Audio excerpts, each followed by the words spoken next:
በስመ አብ ወወልድ ወመንፈስ ቅዱስ አህዱ አምላክ አሜን።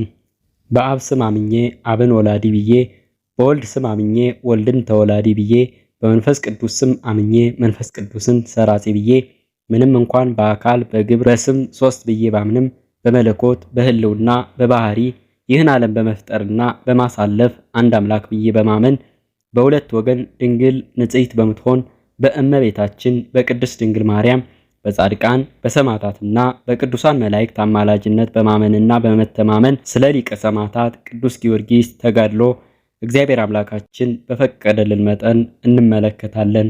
ደምቆ ያበራ ነጭ ልብሱ ጊዮርጊስ መጣ በፈረሱ። ቅዱስ ጊዮርጊስ አባቱ አንስጣቴዎስ የተባለ ከቀጰዶቅያ ሀገር የሆነ መስፍን ነው። እናቱም ቴዎብስታ የተባለች ፍልስጤማዊት ናት። ይህም ቅዱስ በሕፃንነቱ አባቱ አረፈ። ዕድሜው 20 ዓመትም በሆነው ጊዜ የአባቱን ሹመት ሊቀበል ወደ ንጉሥ ዱዲያኖስ ዘንድ ሄደ። ንጉሡም ጣዖትን እንዲያመልኩ ሰዎችን ሁሉ ሲያስገድዳቸው አገኘው። ይህንንም አይቶ ቅዱስ ጊዮርጊስ እጅግ አዘነ። በእርሱ ዘንድ ያለውን ገንዘቡን ሁሉ ለድሆች ለምስኪኖች ሰጠ። ባሮችንም ነፃ ወጣቸው። ከዚህ በኋላ በንጉሥ ፊት ቆሞ በክብር ባለቤት በጌታችን ኢየሱስ ክርስቶስ ታመነ። ንጉሡም አባበለው፣ ብዙ ቃል ኪዳንንም ገባለት። እርሱ ግን አልተቀበለውም። ለመስማት እንኳ የሚያስጨንቅ ስቃይን አሰቃየው። ጌታችን ግን ያጸናዋል፣ ቁስሉንም ያድነዋል። 3 ጊዜም እንደሚሞት እርሱም እንደሚያስነሳው በአራተኛውም የምስክርን አክሊል እንደሚቀበል ነገረው። ቃል ኪዳንም ሰጠው። ስሙ በዓለሙ ሁሉ የተገለጠ ይሆን ዘንድ በተጋድሎውና መከራ በመቀበልም ጽኑ በሆነ ስቃይም 7 ዓመት እንደሚኖር መላእክትም እንደሚያገለግሉት ነገረው። ንጉሡም ቅዱስ ጊዮርጊስ ባለመታዘዙና ባለመመለሱ እጅግ አዘነ። ስለዚህም አትናሲዮስ የሚባል ታላቅ ሥራየኛ አመጣ። እርሱም መርዝን ቀምሞ በጽዋ ሞልቶ አስማት ደግሞ እንዲጠጣ ለቅዱስ ጊዮርጊስ ሰጠው። ወዲያውም የሚሞት መስሎት ነበር። ቅዱሱም ያንን ጽዋ ጠጣው፣ ምንም ጉዳት አልደረሰበትም። ያ መሰሪም በክብር ባለቤት በጌታ በኢየሱስ ክርስቶስ አምኖ በሰማዕትነት ሞተ። ከእርሱም ጋራ ሌሎች ብዙዎች ሰዎች በሰማዕትነት ሙተው የሕይወትን አክሊል ተቀበሉ። ቁጥራቸውም 30,700 ነፍስ ነው። ቅዱስ ጊዮርጊስም በዱዲያኖስና በሰባ ነገሥታት ፊት በቆመ ጊዜ በዚያም የተቀመጡባቸው የእንጨት ወንበሮች ነበሩ። ቅዱሱንም እሊህን የተቀመጥክባቸውን ወንበሮች እንዲበቅሉ እንዲያብቡና እንዲያፈሩ ታደርጋቸው ዘንድ ካንተ እንሻለን አሉት። በዚህም ጊዜ ጸለየ፣ እንዳሉትም አደረጋቸው። ይህንንም ድንቅ ሥራ አይተው ቁጥር የሌላቸው ብዙ አሕዛብ በጌታችን በመድኃኒታችን በኢየሱስ ክርስቶስ አመኑ። ታዊት የደረሰ ሰማዕቱ ጊዮርጊስ ገሰገሰ። ከዚህም በኋላ ቅዱሱን ወስደው በጉድጓዳ ብረት ምጣድ ውስጥ አበሰሉት። አቃጥለው አሳርረውም ስጋውንና አጥንቱን ፈጭተው አመድ አድርገው ከረጅም ተራራ ላይ በተኑት። ይህም የሆነው ጥር 18 ቀን ነው። ጌታችን ነፍሱን ወደ ስጋው መልሷት ደግሞ አስነሳው። ወደ ነገሥታቱም ተመልሶ በክብር ባለቤት በጌታችን ኢየሱስ ክርስቶስ ስም ሰበከ። ቁጥር የሌላቸው አሕዛብ አይተው አደነቁ። በጌታችንም አምነው በሰማዕትነት ሞቱ። ነገሥታቱም ደግመው ሙታኖችን ብታስነሳ አምላክህ እውነተኛ አምላክ እንደሆነ እናውቃለን፣ በእርሱም እናምናለን አሉት። ቅዱሱም ጸለየ። ከጉድጓድም ውስጥ ወንዶችና ሴቶችን ጎልማሶችንም አስነሳላቸው። እነዚያም በክብር ባለቤት በጌታችን ስም አስተማሩ። የገሃነምንም ወሬ ተናገሩ። ጥምቀትንም ተቀብለው ተመልሰው አረፉ። ከሃዲያን ነገሥታት ግን ሙታንን ያስነሳህ አይደለም የረቀቁ ሰይጣናትን አሳየህ እንጂ ብለው ተከራከሩ። ከዚያም ከጭንቀታቸው ብዛት የተነሳ ከአንዲት ድሃ ሴት ዘንድ አስጠበቁት። እርሷም እንጀራ ልትለምንለት ወጣች። የእግዚአብሔርም መልአክ በላዩ ከበጎ ነገር ሁሉ የተመላ ማዕድን አቀረበለት። የዚያች መበለትም የቤቷ ምሰሶ ቅርንጫፍን አበቀለ፣ ታላቅ ዛፍም ሆነ። ያችም መበለት ከተመለሰች ጊዜ የቤቷ ምሰሶ ቅርንጫፍ አበቅሎ ታላቅ ዛፍ እንደሆነ ስለ ማዕዱም ይህን ታላቅ ምልክት አይታ የክርስቲያኖች አምላክ ሰው ሆኖ ተመስሎ ወደ እኔ መጣ አለች። ቅዱሱም እኔ አምላክ አይደለሁም የአምላክ አገልጋይ ባሪያ ነኝ እንጂ አላት። እርሷም እንዲህ ብላ ለመነችው፣ የአምላክ አገልጋይ ከሆንክ ቸርነትህ እንድትደርሰኝ እለምንሃለሁ። እውር፣ ደንቆሮ፣ ዲዳ፣ ጎባጣ የሆነ ልጅ አለኝና ታድንልኝ ዘንድ እለምንሃለሁ። ስለ ጌታችን እምነትም አስተማራትና በመስቀል ምልክት አማተበው። ያን ጊዜም አየ። ቅዱሱም በሌላ ጊዜ እንዲሰማ እንዲናገርና እንዲራመድ እንዲያገለግለኝም እኔ እሻለሁ አላት። በዚያን ጊዜም ንጉሡ በአገሩ ሜዳ ውስጥ ሲዘዋወር ያችን ዛፍ አይቶ አደነቀ። ስለ እርሷም ጠየቀ። ቅዱስ ጊዮርጊስ በእርሷ ዘንድ የተቀመጠባት የዚያች መበለት የቤቷ ምሰሶ እንደሆነ ነገሩት። ቅዱሱንም ከዚያ ወስዶ አስገረፈው።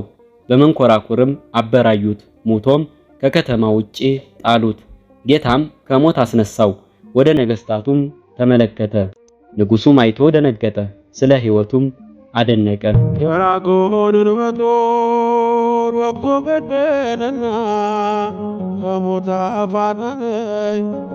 ከዚህም በኋላ ይሸነግለው ዘንድ ጀመረ። በመንግስቱ ላይም ሁለተኛ ያደርገው ዘንድ ቃል ገባለት።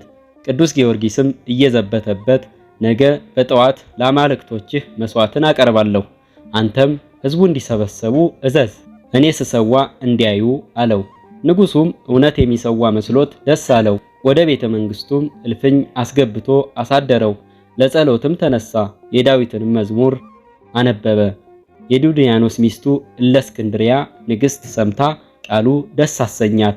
የሚያነበውንም ይተረጉምላት ዘንድ ለመነችው። እርሱም እግዚአብሔር ዓለምን ከፈጠረበት ሰው እስከሆነበት ጊዜ የሆነውን ሁሉ ሊያስረዳትና ሊያስገነዝባት ጀመረ። ትምህርቱም በልቧ ተቀርጾ በክብር ባለቤት በጌታችን በኢየሱስ ክርስቶስ አመነች። በማግስቱም ቅዱስ ጊዮርጊስ ለአማልክት ሲሰዋ ለማየት ሰው ሁሉ እንዲሰበሰብ አዋጅ ነጋሪ ዞረ።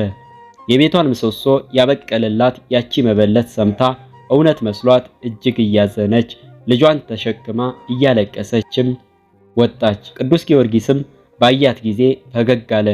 ልጅሽን በምድር ላይ አኑሪው አላት። ከዚያም ልጇን ጠርቶ ወደ አጵሎን ሂድ፣ ወደ እኔም ይመጣ ዘንድ በክብር ባለቤት በጌታዬ በኢየሱስ ክርስቶስ ስም እዘዘው አለው። ያን ጊዜ ያ ልጅ ድኖ ቅዱስ ጊዮርጊስ እንዳዘዘው ወደ ጣዖቱ ቦታ ሄዶ አዘዘው። በጣዖቱ ያደረ ያ እርኩስ መንፈስም ከማደሪያው ወጥቶ ቅዱስ ጊዮርጊስ ወዳለበት መጥቶ እኔ ሰውን ሁሉ የማስት እንጂ አምላክ አይደለሁም ብሎ በሕዝቡ ሁሉ ፊት አመነ። ቅዱሱም ትውጠው ዘንድ ምድርን አዘዛትና ወዲያውኑ ዋጠችው። ጣዖታቱንም ከአገልጋዮቻቸው ጋር አጠፋቸው። ንጉሡም ከወገኖቹ ጋር አፈረ። ብስጭትና ቁጣንም እንደተመላ ወደ ንግሥት ሚስቱ ዘንድ ገባ። እርሷም አምላካቸው ጽኑና ኃያል ነውና ክርስቲያኖችን አትጣላቸው አላልሁም አለችው። ይህንንም ከእርሷ ሰምቶ በእርሷ ላይ እጅግ ተቆጣ። ወደ ክብር ባለቤት ኢየሱስ ክርስቶስ እምነት የከበረ ጊዮርጊስ እንዳስገባትም አወቀ። ከዚህም በኋላ ከከተማ ውጪ እንዲጎትቷትና በመጋዝም እንዲሰነጥቋት አዘዘ። የሰማዕትነት አክሊልንም በመንግሥተ ሰማያት ተቀበለች። በዚያም ጊዜ ስለ ቅዱስ ጊዮርጊስ ሥራ ነገሥታቱ ሁሉ ደነገጡ። ኀፍረት ደግሞ እንዳይጨምርባቸው ከእርሱም እንዲያፍር ራሱን በሰይፍ ይቆርጡ ዘንድ እንዲጽፍ ንጉሥ ዱድያኖስን መከሩት። ከእርሱም እንዲያርፍ ራሱን በሰይፍ ይቆርጡ ዘንድ እንዲጽፍ ንጉሥ ዱድያኖስን መከሩት። ያን ጊዜም የክቡር ጊዮርጊስን ራስ በሰይፍ ይቆርጡ ዘንድ አዘዘ። ድል አድራጊ ጊዮርጊስም እጅግ ደስ አለው። እሳት ከሰማይ አውርዶ 70ውን ነገሥታት ያቃጥላቸው ዘንድ መከራውም ከክርስቲያን ወገን ጸጥ ይል ዘንድ ጌታችንን ለመነው። ወዲያው እሳት ወርዶ ከሰራዊቶቻቸው ጋር 70ውን ነገሥታት አቃጠላቸው። ከዚህም በኋላ የክብር ባለቤት ጌታችን አምላካችን ኢየሱስ ክርስቶስ ለቅዱስ ጊዮርጊስ ተገልጾ ብዙ ቃል ኪዳንን ሰጠው። በምድር መታሰቢያን ለሚያደርግ ሁሉ እኔ ኃጢአቱን ሁሉ እደመስሳለሁ። በመከራም ውስጥ ሆኖ በባህርም ሆነ በየብስ ወይም በደዌ በስምህ የሚለምነኝን ሁሉ ፈጥኜ ከመከራ አድነዋለሁ። ይህንንም ጌታችን ተናግሮ በክብር ወደ ሰማይ ወጣ። ከዚህም በኋላ ራሱን ዘንበል አድርጎ በሰይፍ ቆረጡት። በመንግስተ ሰማያት አክሊላትን ተቀበለ። ይህም የሆነው ሚያዝያ 23 ቀን ነው። ከአገልጋዮችም የቀሩት ስጋውን ወስደው በልብስ ጠቀለሉት፣ ወደ አገሩ ልዳም ወሰዱት።